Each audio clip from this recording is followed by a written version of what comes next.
दोस्तों, कभी कभी कुछ जगहें हमें बुलाती नहीं बल्कि खींच ले जाती हैं, और जब हम लौटने की कोशिश करते हैं तब तक बहुत देर हो चुकी होती है। कहते हैं हर गांव में एक ऐसा घर जरूर होता है जहां की दीवारें जैसे सांस लेती हों और जमीन के नीचे कोई जिंदा हो जो किसी का इंतजार कर रहा होता है। आज की कहानी एक ऐसे ही पुराने मिट्टी के खंडहर की है जहां जो भी गया वो वापस तो आ गया, लेकिन कभी पहले जैसा नहीं रहा। तो अगले कुछ मिनटों में आप जो सुनने जा रहे हैं शायद उसके बारे में आपको यकीन ना हो, लेकिन आपको जो महसूस होगा वो आपके अंदर तक सिहरन पैदा कर देगा। तो हेडफोन लगा लें और तैयार हो जाइए आज की कहानी के लिए। ये कहानी है बदनापुर गांव की, जहां गर्मियों में हवा तक थम जाती है। दोपहर का समय था, सब लोग सो रहे थे सिवाय उस घर के जो गांव के आखिरी सिरे पर खड़ा था। वो मिट्टी का पुराना घर जिसके दरवाजे आधे टूटे हुए, छत झुकी हुई और घर के पीछे एक सूखा हुआ कुआं जिसकी गहराई शायद आज तक किसी ने नहीं मापी। उसी घर के पास हमारा घर था जहां मैं, मेरा भाई राघव और हमारी माँ साथ रहते थे। एक दिन दोपहर को राघव अचानक नींद में झटके खाने लगा और बड़बड़ाने लगा, कौन है तू? छोड़ मुझे, दूर हट। उसकी चीख इतनी तेज थी कि रसोई में रखे बर्तन तक गिर पड़े। माँ घबरा कर भागती हुई आई।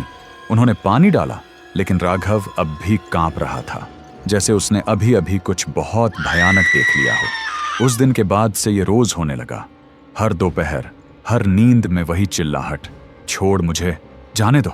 हमने सोचा उसे कोई बीमारी हो गई है, लेकिन सच्चाई बीमारी से भी ज्यादा डरावनी थी। कुछ दिनों तक उसका इलाज भी हुआ, लेकिन कोई सुधार नहीं। एक दिन हम सब, मैं, राघव और हमारे कुछ दोस्त कड़कती धूप में क्रिकेट खेलने के लिए बाहर निकले। धूप बहुत तेज थी, तो हमने छांव के लिए उसी पुराने मिट्टी के घर का सहारा लिया, क्योंकि उसके चारों ओर पेड़ों की ठंडी हवा थी और एक अजीब सा सन्नाटा। हम वहीं खेलने लगे। खेल खेल में राघव ने जोर से बॉल मारी और बॉल सीधी उस खंडहर के अंदर जा गिरी। सब चुप, कोई अंदर जाने को तैयार नहीं था। तभी राघव हंसकर बोला, मैं लाता हूं, डरपोक कहीं के। वो अंदर चला गया। 5 मिनट, 10 मिनट, फिर भी कोई आवाज नहीं। मैंने बाहर से आवाज लगाई, राघव राघव, लेकिन कोई जवाब नहीं। शाम गहराने लगी और चारों ओर अंधेरा फैलने लगा। काफी देर इंतजार करने के बाद भी जब राघव बाहर नहीं आया, तब हमने टॉर्च ऑन की ओर डरते डरते अंदर चले गए। अंदर हर तरफ टूटी चीजें, मिट्टी और मकड़ी के जाले थे। ऐसा लगता था जैसे घर जिंदा हो और हर कदम पर कोई हमारे ठीक पीछे खड़ा हो। हम सब राघव को ढूंढने लगे। धीरे धीरे मैं एक दूसरे कमरे में पहुंचा और वहां जो मैंने देखा उसे देखकर मेरे पैरों तले जमीन सरक गई। राघव हवा में तैर रहा था। हाँ, सचमुच 2 फीट ऊपर, बिना किसी सहारे के।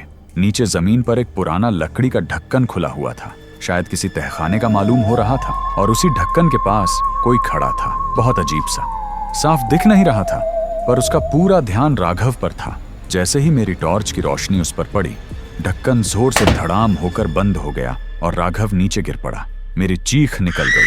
दोस्त दौड़ते हुए आए। हम सब ने मिलकर किसी तरह राघव को बाहर खींचा। बाहर निकलते हुए मुझे अचानक लगा कि किसी ने मेरी कॉलर पकड़कर पीछे खींचा हो, जैसे कोई कह रहा हो, रुको, मत जाओ। मेरी शर्ट तक फट गई, लेकिन मैंने पीछे मुड़कर नहीं देखा।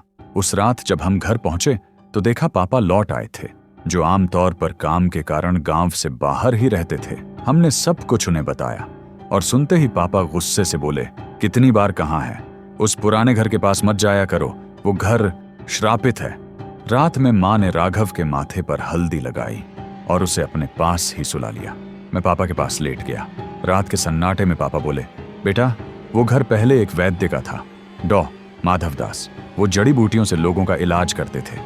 वो बहुत ज्ञानी थे। कहते हैं उनके पास ऐसी दवा थी जो मौत को भी रोक सकती थी। मगर एक दिन एक बच्चा उनके इलाज के दौरान ही मर गया। गांव वालों ने सोचा कि वैद्य ने गलत दवा दी, इसलिए उसकी मौत हो गई।